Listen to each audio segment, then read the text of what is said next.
Hi, everyone. Let's talk about Ring of Honor Wrestling from April 9th, 2026, which this show was a fun show. Let's talk about it, guys. So, the video Ortiz and Eddie Kingston and Busta in the Brain. Let's talk about it. Here we go. New time slot, a new studio, and saying great Ring of Honor taste and awesome wrestling.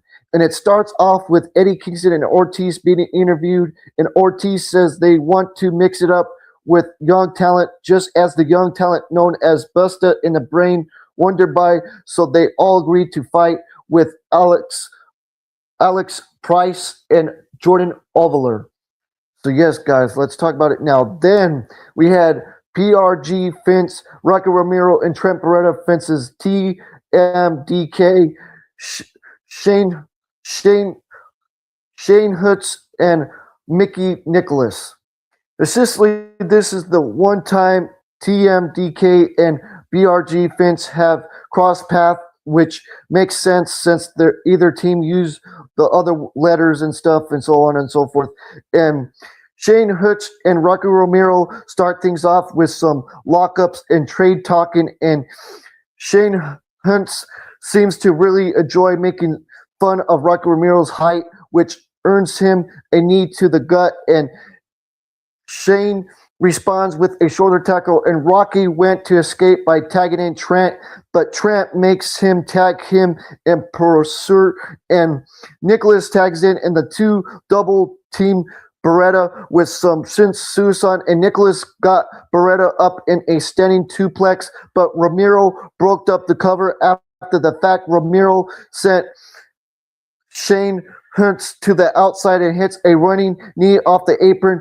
Well, Nicholas starts chomping Beretta in the ring, and Beretta counters with some chomps of his own before tagging in Rocky Romero, assisting Nicholas in their corner, and Nicholas bailed from the ring, and Trent Beretta sends him into the barricade, and the ref tries to get Shane Hutch to tag in, and Sicily realized Nicholas was illegal, which Rocky Romero took a turn sending Nicholas into the barricade, and Nicholas fought back and sending Rocky Romero into the barricade before getting back in the ring, and Trent Beretta and Rocky Romero double team and preventing him from tagging in, and Shane Hutch and Rocky Romero throw someone in 2 and 3 ever lariats, but Nicholas countered the last one and sends him rallying, and Nicholas finally got the tag, and Shane Hutz came in to take out Trent Beretta and Rocky Romero, stacking them in the corner for a cannonball, and Trent Beretta came back with a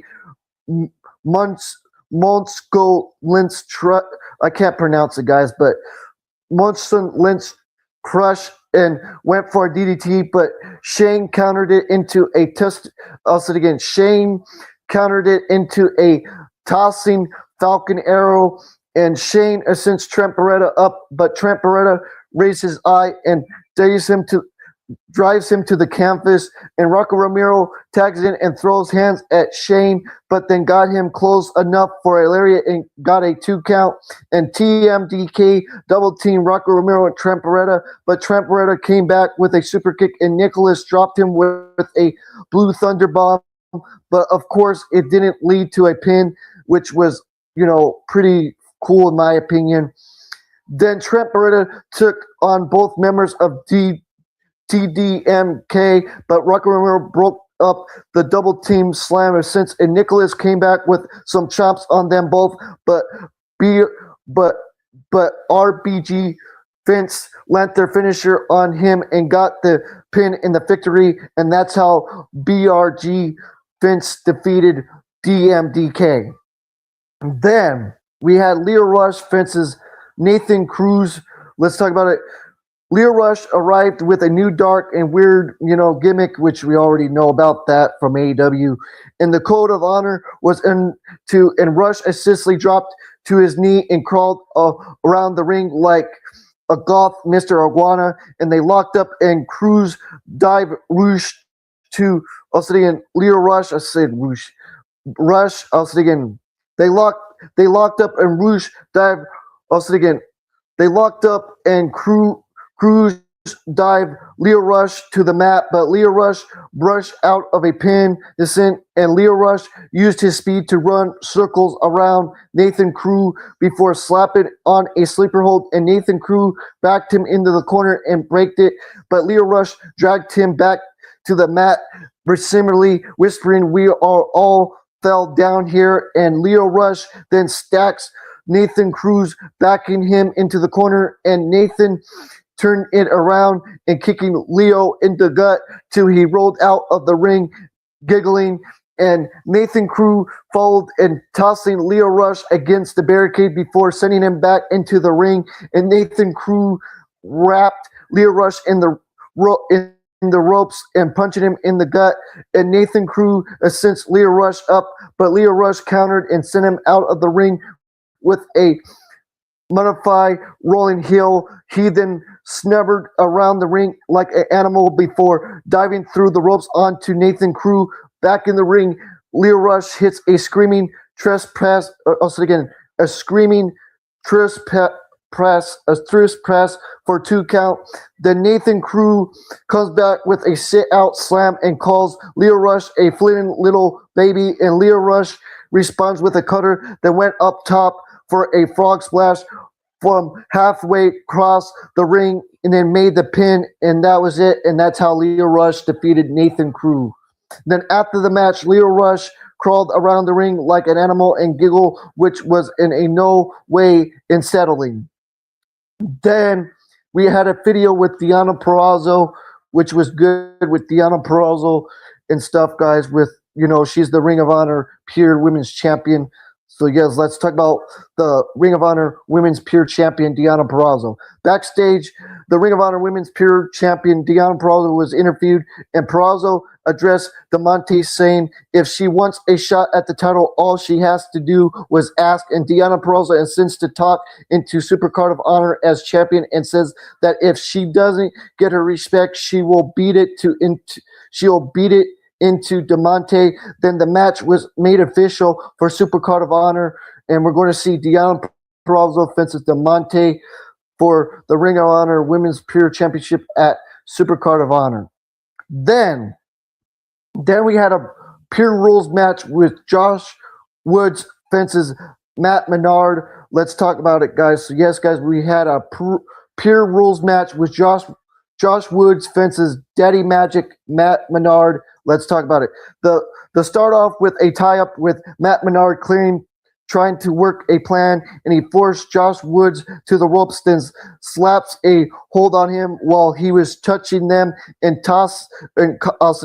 was touching him and costing him, and Woods a rope break just at 37 seconds into the match, and Matt Menard then did it again and forcing Josh Woods to the ropes and using a break at 1:15. Then Matt Menard then puts Josh Woods in a Boston Crab right next to the ropes, and Woods used his final break at 2:15. That seems to make him really mad, so he put Matt Menard in a octopus hold, reaching down, and Matt Menard gave up and giving Woods the win, and that's how Josh Woods won and defeated Matt Menard by submission. Then we had this match with Commander fences Solely. We had Solely fences Commander. Let's talk about it. Solely, aka Akib. I'll just say that.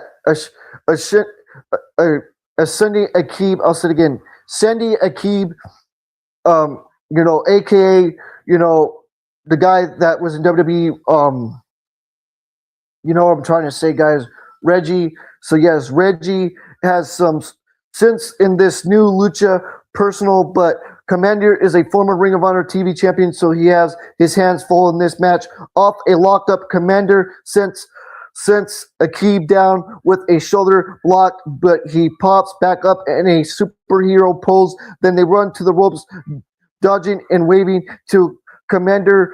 Also again to Commander, whips the leg for a 2 count. Then Akib rolls out of it and it resets, showing respect. And then Then Akib hits a pop-up kick and a twisting high crossbody descent. Commander staging and he charges, but Commander moves and Soli, I'll just say his new name. Soli got him with a kick and he went up top and turned up the turnbuckle with a crossbody for a 2 count. Then Soli starts chomping Commander into the corner, adding a kick or two for good measure. Then Soli hits a Skywalker boot kick for a 2 count, but Commander wasn't done and Soli tries to wear Commander down with a chin lock, but Commander got back to his feet and they trade kicks. And then Commander hits a shoulder tackle followed by a springboard drop kick and he pans Soli with a DDT, but could only get a 2 count. And Commander went up top and Soli rolls out of the way of the frog splash and countered with a pump handle shock effect, and Soli went for another crossbody, but Commander countered with a around the rolled stretch, and Soli got out of it and came back with a rolling cinch driver followed by a Madura, and Commander dodged a double stomp and chomped Soli to his knee, and Soli got back up and run the ropes and right into a rolling kick from Commander, and Commander landing a poison guarana, but Soli kicks out at 2, and Soli comes back with a Mexican destroyer and trying a handspring, but Commander caught him and dived him to the mat for his roadblock cross body that made the pin and got the victory, and that's how Commander defeated Reggie, you remember Reggie from WWE back in the day, but he goes by a lot of names and stuff, and he was going by Sandy Akib, but now he's going by Soli. So yes, guys, he's going by Soli now. Then we had an 8-man tag with Shane Taylor's promotion versus the Bang Bang Gang, which this was a good match, guys. Let's talk about it. So yes, guys, this was really good. Let's talk about it. So the Von Erichs haven't lost a match in 2026, and their partners in the Bang Bang Gang are doing pretty well in their own right, and they will be facing the champions of STP, with Lee Moriarty being in the Ring of Honor Pure Champion and Shane Taylor in Varsity holding the Ring of Honor 6-man belts. And Lee Moriarty and Austin start things off with a technical in change, ending with Lee Moriarty getting his knees into Austin's neck, and Austin came back with an inside arm drag and shoulder tackle, and Lee Moriarty straps him up through the try to steal one with a roll up, and Austin breaks free and finds himself in an octopus stretch, and he peers himself out and counters with a clutch, and Lee Moriarty found the ropes to break it up through, and then Charlie Bravo and Roz tagged in, and Charlie Bravo mocked the Von Erichs family crawl, and they fired Russ up, and he hits a float over and fireman suplex, and Marshall grabs a blind tag and cuts off, and Dean, who had came in to help in a double team in the varsity, dispatch Dean working the arm of Bravo, and Robertson tags in, which gives STP a chance to reset and set in Taylor, and they lock up, and Taylor dives Robertson into the corner from some strikes, and Juice Robertson throws some jobs of his own, but missing with a left hand, allowing Shane Taylor to land an elbow, and Shane Taylor picked up Juice Robertson and dropped him onto the top turnbuckle face first.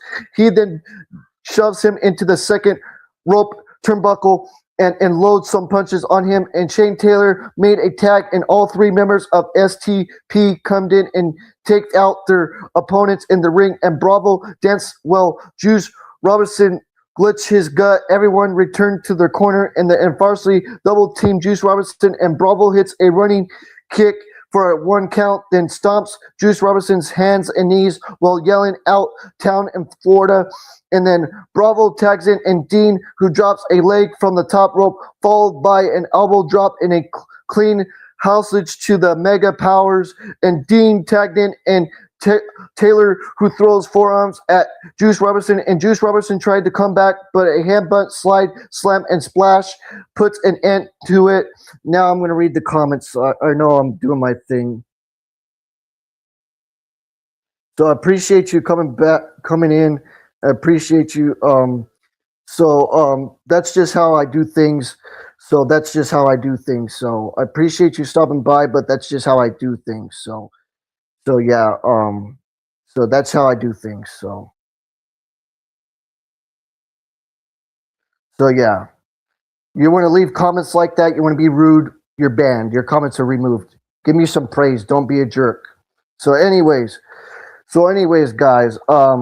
Then come back with a headbutt and side slam splash to put an end to it, and Bravo hits a Charlie crossover on Juice Robinson, then crushes him with a BBC, and Taylor tags back in and scoop slams Juice Robinson, but Juice Robinson moves out of the way of the leg and drop, and Lee Marnotti tags in and puts a sleeper on Juice Robinson, who counters with a back body drop and managed to finally get a tag to Austin, and Austin takes down both varsity members and laying them out for a double cinch leg drop, and Austin fought out of all four members of STP and hits a springboard crossbody on Dean.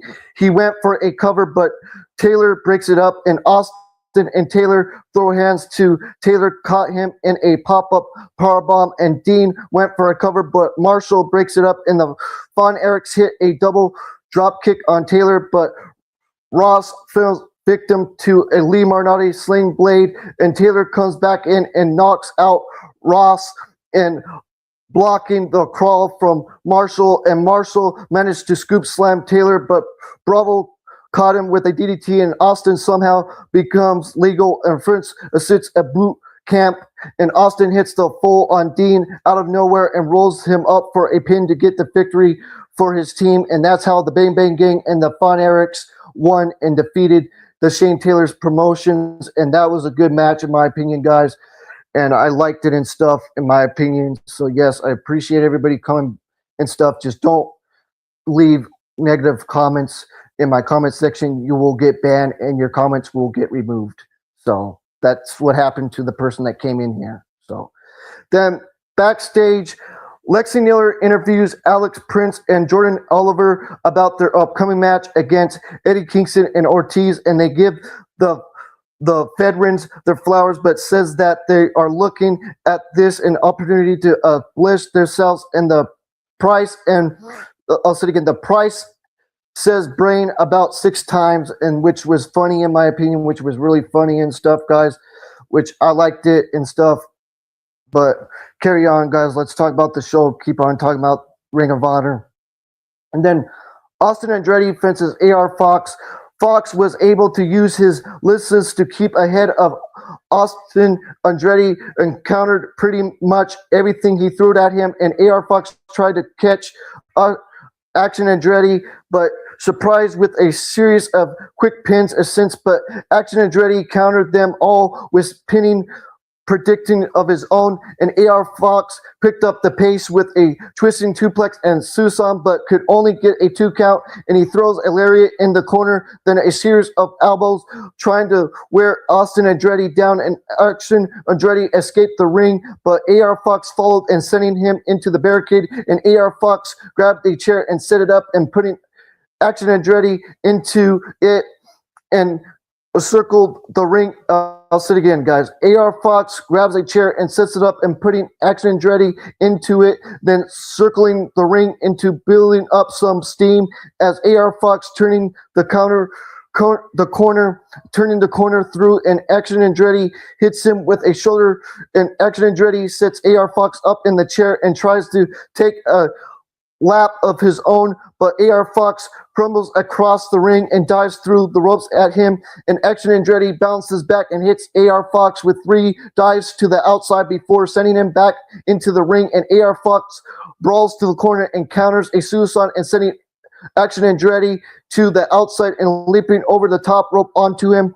And back in the ring, AR Fox went for a cover, but Action Andretti kicks out while Coleman and Rinson talk about their NCAA bracket getting bust. And Action Andretti hits a Fairy Collins arm drag, then a twisting springboard crossbody after some sense leg dancing, and he AR Fox in the corner, then dives the wind out of him with his shoulders, and Action Andretti throws a spinning elbow, but AR Fox wouldn't go down, and AR Fox slips out of the ring, and Action Andretti follows with a big kick, and Action Andretti threw AR Fox back in the ring and stomps on his arm, and then AR Fox comes back with a spinning kick followed by a missile drop kick, and then AR Fox throws a series of kicks, then a cutter, and sending Action Andretti to the corner and lands another cutter, but Action Andretti kicks out at 2. Then AR Fox slits on a 450, and Action Andretti went for a suplex, and AR Fox counters it, but Action Andretti caught him with a back elbow, and he hits a slim lariat moonsault, but AR Fox kicks out at 2, and Action Andretti went for a backbreaker, but AR Fox got out of it and hits a cutter, followed by a package powerbomb for 2. Then AR Fox went up top, but Action Andretti meets him there and hits a C4, and then hits a running shooting star press, but AR Fox kicks out again, and then Action Andretti hits him up for a backbreaker again and managing into a neck breaker, and then throws some chops and punches, and AR Fox returns in kind, and then Action Andretti went for a springboard, but AR Fox caught him with a cutter, and AR Fox scrabbles up to the top and hits a 450 and puts the end to the match, and AR Fox defeated Action Andretti, which was the best match, in my opinion, in Ring of Honor of that episode, guys. That was the best match, in my opinion, on the episode of April 9th of 2026. Sorry about the noise about that thing. It does that all the time on my thing. Sorry about the alarm thing, but it always does that. So, but anyways, guys, AR Fox defeated Action Andretti, which was the best match, in my opinion. So, yes, I appreciate everybody coming in stuff, but for the negative people, get the heck out of here. Your comments will get removed and all of that. So yes, guys. So let's carry on to the next match. So yes, like I said again, that was the best match on that episode of April 9th of Ring of Honor, in my opinion. But carry on. Let's talk about this, guys. The next one was the Inspiration, JC McKay and Cassie Lee. You remember the Iconics from WWE. Fences, Frankie B and Finn. Let's talk about it, guys. Finn and Lee begin the match with Lee offering a very essence code of honor off of that, and Lee sends Vince to the corner while McKay tags in and gives her a shot. They continue with quick tags and taking out Frankie as well and make it a little post time, and McKay and Vince stand legal, and the Inspiration since her trade shots and quick tag, and Casey Lee, I'll say it again, Casey Lee threw few roundhouse kicks and then takes a backstabber on Frankie B, who had came in to help, and JC McKay and Lee deliver a since underhook facebuster before hitting the idler on Frankie B and winning the match, and that's how the Inspiration defeated Frankie B and Finn, which that was a decent match in my opinion with the Inspiration. I liked that match with the Inspiration. I liked it, but it was not my favorite match, but I did enjoy it though.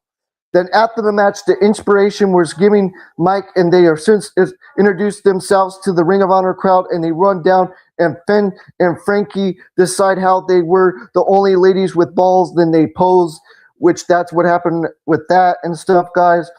Then we had the Works Horsemen versus the Rascals, which this was a great tag match with the Rascals and the Work Horsemen, in my opinion. This was really good, in my opinion, guys. I'm not kidding. This was really good stuff. But let's carry on, guys, and talk about this show still, because I love Ring of Honor, and I'm happy to review it with you guys again. I know it's been a while, but yes, guys, we're doing it again, talking about Ring of Honor as always, and doing it back again. I know it's been probably a year or 2 or 3 years since I did it on my old channel, but yes, guys, I'm going to still talk about this, so let's carry on. So the Workhorsemen finished the Rascals, and Henry and a Savior opened the match, trading twists and whisk locks, and a Savior finally connects with a head scissor, but Henry kicks him in the gut about it, and Zachary Wentz grabs a blind tag, and the Rascals double team Anthony Henry in the corner, and JD Drake stomps across the ring to help, and the Rascals take himself out. Also, again, takes him out with a Mua lock and dropkick combo, and Anthony Henry sneaks back and looking for a pile driver, but Xavier counters it with a cutter, and Drake keeps coming in to try to help Henry, but Xavier sends him out of the ring when he follows Henry and hits him with a kick to the face from the apron, and back in the ring, Drake tags in, and Henry holds Xavier while Drake suicides him over the top rope, and Drake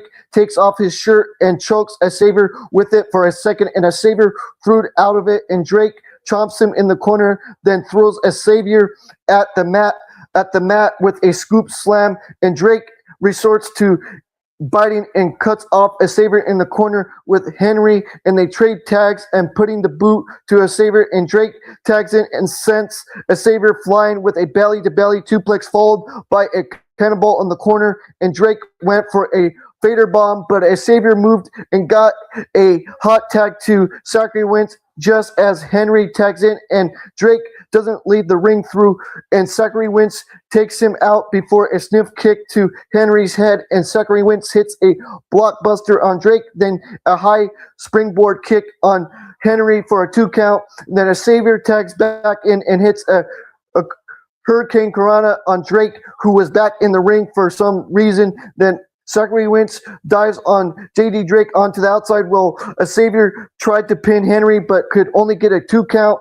Then Xavier and Wentz went for a double team, but Henry countered it, and Drake suplexed Xavier, and Drake hits a Shining Wizard on Zachary Wentz, but Xavier breaks it up the pin, and Drake got taken out with a dropkick, and the Rascals hit a double team on Henry for the win, and that's how they won and defeated the Workhorsemen, and that's how the Rascals won, with a double team on Anthony Henry, and that's how they won. Which, that was a great tag match, I'm telling you guys, on the April 9th episode. Then backstage, AR Fox and Action Andretti, backstage, AR Fox and Action Andretti get each other props on their match earlier, and Action Andretti says that he loves to do it again anytime, anywhere, and AR Fox thanks him, and they shake hands, but Action Andretti warns him he wouldn't get another win on him. Then we had the Ring of Honor World Television Championship round match with Alex Rentals fences Nick Wayne, which was a decent match in my opinion, guys. Love this. Let's talk about it, guys. So after some Mother Wayne theme crowd works, the match starts with Nick Wayne dive Alex Rentals into the corner, and Alex Rentals then returns the favor, and Alex Rentals and Nick Wayne then trade blows, boom, boom, boom, boom, bang, bang, bang, bang, till Nick Wayne went to the outside, and Alex Rentals followed and threw him back into the ring for a big crossbody, and Alex Rentals threw punches after I'll say it again. Alex Rentals threw punch after punch at Nick Wayne, who countered by working his arm to take out the strikes, and Alex Rentals screams in pain as Nick Wayne works and wrenches his arm and manages a back elbow and creates some space, and then hits a swinging neck breaker on Nick Wayne, and Alex Rentals went for a fireman suplex, but Nick Wayne counters and eating up the clock in the proving ground match, and Alex Rentals throws a lariat, then lands the suplex just as the 5 minutes morning sound, and Alex Rentals went up top, but Nick Wayne moved out of the way, and Nick Wayne tried to kick, but Alex Rentals moved. I'll say it again. Alex Rentals rolled him up for a 2 count, then hits a high knee, but Nick Wayne comes back with a spinning kick, then was it, and Nick Wayne makes the pin to dodge Alex Rentals' proving ground hopes, and that's how Nick Wayne defeated Alex Rentals in that match, which was a decent match in my opinion, guys. And Alex Rentals, you remember, he's with the Dark Order and stuff and all of that, which I wish the Dark Order would be more on television, but, you know, it is what it is, you know, and all that. And it was cool with, you know, back then, you know, it was more better back then when it first started, you know, and stuff. But carry on, let's talk about more about this. Then, because the show hasn't been long enough, the announcer then interviews Nick Wayne in the ring and asks Nick Wayne how it was possible he is this good. And Nick Wayne then throws him out of the ring, saying he only speaks to people with championships. And Nick Wayne then talks about how he is the future of Ring of Honor and AEW and pro wrestling, and says that all the crowd favorites will retire in a few years, but he'll still be here and he'll still be the Ring of Honor TV champion. Then we had the main event with Eddie Kingston and Ortiz fences busted in the brain. Alex Price and Jordan Oliver. Let's talk about this match, guys. So Alex Price, and Eddie Kingston kick off the match with Price running around because he's crazy, and Kingston should block him whatever he got close. And Price lands a shoulder tackle off the ropes and tagged into Jordan for a double team on Eddie Kingston, and Ortiz tags in. He and Eddie Kingston hit a double suplex on Jordan Oliver, and Jordan Oliver takes down Ortiz with a drop toe hold and rolling him up for two, and Alex Price tags in and they double team Ortiz in the corner, and they fought around the ring and giving Eddie Kingston a chance for a blind tag when they passed him by. And then Eddie Kingston puts Alex Price in a Kundal into a clutch, then sends him into the corner, and Ortiz tags in and stomps him, and Ortiz hits a fireman suplex, then tags in Eddie Kingston, who chomps Alex Price into the mat and tries to a series of covers, but Alex Price kicks out of them. Then Ortiz tags back in and sends his way to a fallen headbutt, and he tags Eddie Kingston back in for a double team, and they cut off and Alex Price from tagging in on Ortiz, and Eddie Kingston made a mistake. Eddie Kingston made a mistake in whipping him out of the rope. Eddie Kingston made a mistake and whipped him out of the ropes and too close, and Jordan Oliver grabs a blind tag, and they double team Eddie Kingston for a second but couldn't get a pin, and Price and Ortiz fought in the center of the ring Jordan Oliver took out Ortiz with a spinning knee, and Eddie Kingston dropped him with a lariat and went for a cover because he guessed Oliver was illegal, but it was really hard to tell and stuff.